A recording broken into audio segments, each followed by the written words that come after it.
একটা আমি ফতুয়া নিয়েছি, এখানে কাজ করব। এটা একটু গাঢ় কালারের, হয়তো বুঝতে পারবেন না আপনারা, সেজন্য আমি এখানে কাগজে এঁকে আগে দেখাচ্ছি কিভাবে আঁকতে হবে। প্রথমে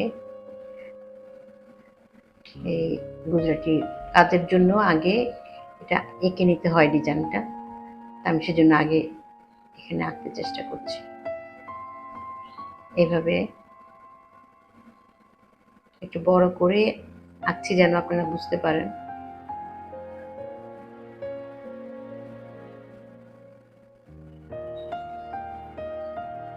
সাইজটা যে যার যেটুক দরকার সেভাবে সাইজ করা যায়। ডিজাইনটা হবে এরকম, জাস্ট এভাবে পরে ঘরগুলা এঁকে নিতে হবে।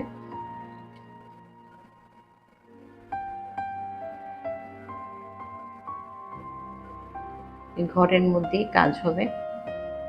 এটা হচ্ছে